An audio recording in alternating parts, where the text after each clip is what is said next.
আসসালামু আলাইকুম। আমি জান্নাত। এই কুকিং ট্যুর বাই তুবাস মম চ্যানেলে আপনাকে স্বাগতম। আমার আজকের রেসিপি কই মাছ দিয়ে সিমের বিচি রান্না। কই মাছ ছাড়াও অন্য যে কোনো মাছ দিয়ে আপনি এই রান্নাটি করতে পারবেন। তাহলে চলুন আর দেরি না করে শুরু করা যাক কই মাছ দিয়ে সিমের বিচি রান্না। এখানে মাছ কেটে পরিষ্কার করে প্রসেসিং করে নিয়েছি। মাছ ধোয়ার সময় লবণ দিয়ে কিছুক্ষণ মেখে গরম পানি দিয়ে ধুয়ে নিয়েছি। এতে করে মাছের পিচ্ছিল ভাব ও দুর্গন্ধ দূর হয়ে যাবে। মাছ ম্যারিনেশনের জন্য দিয়ে দিব লবণ, হলুদ গুঁড়া ও মরিচ গুঁড়া। ভালোভাবে মাছের গায়ে মেখে নিব। মাখা হয়ে গেলে 15 মিনিটের জন্য রেস্টে রাখবো। আপনাদের হাতে টাইম না থাকলে এই পর্যায়ে মাছ ভেজে নিতে পারেন। চুলায় একটি প্যান বসিয়ে নিব। দিয়ে দিব তেল। তেল কিছুটা গরম হয়ে আসলে দিয়ে দিব মাছ।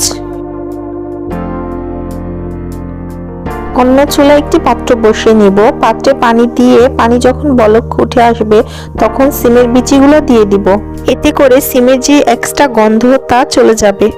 দিয়ে দিব 1 চামচ হলুদ। চুলায় 1 মিনিটের মতন বসিয়ে পানি ফেলে দিব। মাছের এক পাশ ভাজা হলে অপর পাশ উল্টিয়ে দিব। কিছুক্ষণ পর ভাজা হয়ে গেলে মাছ তুলে নিব। যে পাত্রে রান্না করব সেই পাত্র চুলায় বসিয়ে তেল দিয়ে দিব পেঁয়াজ কুচি। আমি এখানে 2টি পেঁয়াজ নিয়েছি। পেঁয়াজ কিছুক্ষণ ভাজার পর ব্রাউন কালার হয়ে আসলে দিয়ে দিব আদা বাটা। এখানে আমি 2 চামচ আদা বাটা নিয়েছি। আদা বাটা আমি ততক্ষণ পর্যন্ত ভাজবো যতক্ষণ পর্যন্ত না আদার কাঁচা গন্ধ দূর হয়ে যায়। এই পর্যায়ে দিয়ে দিব কিছুটা পানি। তারপর দিয়ে দিব হলুদ গুঁড়া, মরিচ গুঁড়া। তেলে কিছুক্ষণ মশলা ভেজে নিব। মশলা কিছুক্ষণ ভাজার পর দিয়ে দিব 1 চামচ লবণ। দিয়ে দিব আগে থেকে কুচি করা টমেটো। মশলার সাথে টমেটো ভালোভাবে মিক্স করে নিব। মশলা থেকে তেল উপরে উঠে আসলে এই পর্যায়ে দিয়ে দিব আলু। এখানে আমি মাঝারি সাইজের 2টি আলু নিয়েছি। কিছুক্ষণের জন্য নেড়েচেড়ে ঢাকনা দিয়ে দিব। 5 মিনিট পর ঢাকনা তুলে দিয়ে দিব সিমের বিচি। সিমের বিচি দিয়ে নেড়ে নেব। কিছুক্ষণ ভেজে ঢাকনা দিয়ে দিব। 5 মিনিট পর ঢাকনা তুলে নিব।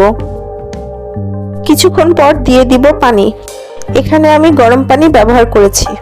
সিদ্ধ হওয়ার জন্য চুলায় 10 মিনিটের মতন বসিয়ে রাখবো। কিছুক্ষণ পর দিয়ে দিব আগে থেকে ভেজে রাখা মাছ। এই পর্যায়ে দিয়ে দিব কুচি করা কাঁচামরিচ ও কুচি করা ধনেপাতা।